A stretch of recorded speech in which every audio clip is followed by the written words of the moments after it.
Eclipse pushed open the doors to the pizzaplex. Another dead end. He lightly tugged on and moved one of his lower rays.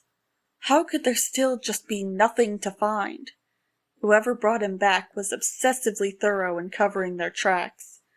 His mind continued to wander as he walked up the escalator. His thoughts were interrupted very soon after.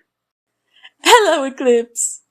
Ruin bounced out from behind one of the photo booths, suddenly placing himself barely an inch in front of Eclipse. Eclipse could actually feel his nerves jump within his suit. "God! Ruin!" His motor's rapid pace gradually slowed. "Why do you insist on doing these things?"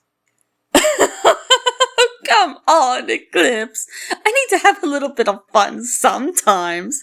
I'd be bored out of my skull if I didn't give you a good fright every now and again." Eclipse groaned and rubbed the upper part of his faceplate. "Whatever." He continued walking. "Listen, I have to go."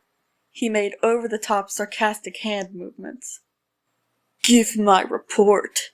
I'll be back in about 5 minutes. He stopped and turned. "Not because I have any new information, but because Moon will spend 4.5 minutes yelling at me to search harder." Eclipse turned again and stepped through the door to the hallway leading into the daycare. Once inside the outer areas of the daycare, Eclipse spotted Moon leaving the theater. He mentally prepared himself, as he always did, to deal with Moon. Moments later, Moon seemed to notice Eclipse, and he quickened his pace slightly. Good. The sooner this conversation was held, the sooner it would be over. Moon didn't even wait to reach Eclipse before speaking. "So, anything today?" Eclipse narrowed his eyes. "What do you think?" "So, no. Awesome. Guess we'll need to find something else." "Oh, will do." He then turned to leave, but he heard Moon mutter something. "Those lessons are doing wonders, aren't they?" Eclipse snapped back toward Moon. "What?" "Nothing. But hey, what has been going on with you and Ruin?" Eclipse's motor speed spiked, and he froze. What did Moon mean? Did he know about Ruin? No, he couldn't know. He wouldn't be so casual if he knew. He tried to hide his stress as he replied. "Nothing really. Why?" "Well, just..." Moon fidgeted with his hands. "Ruin showed up here saying you had been having memory problems other than the stuff with your old memories." Instant relief fell over Eclipse. Right. Moon just prefers to ruin Eclipse as Ruin. Everything was still fine. "Yeah, that. I'm still trying to fix that. It's a little hard when I don't even know what I'm looking for." "Well," Moon began, though it clearly pained him to say what he was about to say. "I did tell him I would try to help you if you asked. I don't want your help." Eclipse's tone became laced with desperation as he continued his thought. "Unfortunately, I might need it." "Well, until then, you can go on your way." Eclipse turned and left without another word. The moment the shutter door to exit the hallway opened, Eclipse was once again faced with Ruin. However, Eclipse half expected him this time, so he just sighed and walked past him. Ruin was quick to follow and match Eclipse's pace. "Not even 5 minutes!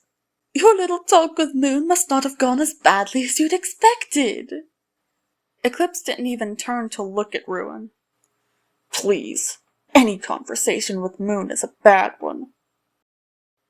After a few more steps, Eclipse decided to drop the bomb on Ruin. "So, apparently the other you told Moon about the memory problems I've been having. Memory problems that, for some reason, usually seem to happen while you're around. And for whatever reason, I can't say anything about it. Eclipse stopped walking for emphasis. Ruin seemed to stop at the exact same time. He stood silent for a moment, then chuckled, still looking straight ahead. Eclipse, are you accusing me of doing something to your memories? Eclipse leaned down to be closer to eye level with Ruin. I might be. Really, I'm just stating facts. Most of the time, before I lose a chunk of my memory, you're one of the last things I remember. I think I'm justified in suspecting that you've done something. Ruin took Eclipse's hand and finally turned his head to look Eclipse in the eyes. Eclipse, you trust me? He then placed his other hand on the side edge of Eclipse's faceplate. Don't you? Though a wave of pleasant feelings passed through him, Eclipse was chilled to his core. Something about Ruin's words just then sparked something in his mind, something Eclipse couldn't place. He smacked Ruin's hand off of his faceplate. Ruin then began rubbing circles on the back of Eclipse's hand with his thumb, sending more continuous pulses. Realizing that these feelings were beginning to overpower his terror, Eclipse pulled his hand away and out of Ruin's grip. Stop doing that! Ruin, though he seemed displeased, hummed. Fine. Whatever you wish, my dear. The pair continued walking in silence. Eclipse could still feel heat all throughout his body. Why did Ruin touching him have that effect? Why did Ruin's question make him feel like he was remembering something he shouldn't? And what was it making him remember? Why did he feel like he shouldn't be questioning any of these things? That he shouldn't be questioning Ruin? Thinking about it, Eclipse supposed he really didn't have any solid evidence that Ruin had done anything. Why would he do anything? He already had Eclipse's help. He would have no reason to do anything. Ruin didn't do anything. That had to be the answer. Feeling more comfortable, Eclipse continued walking alongside Ruin.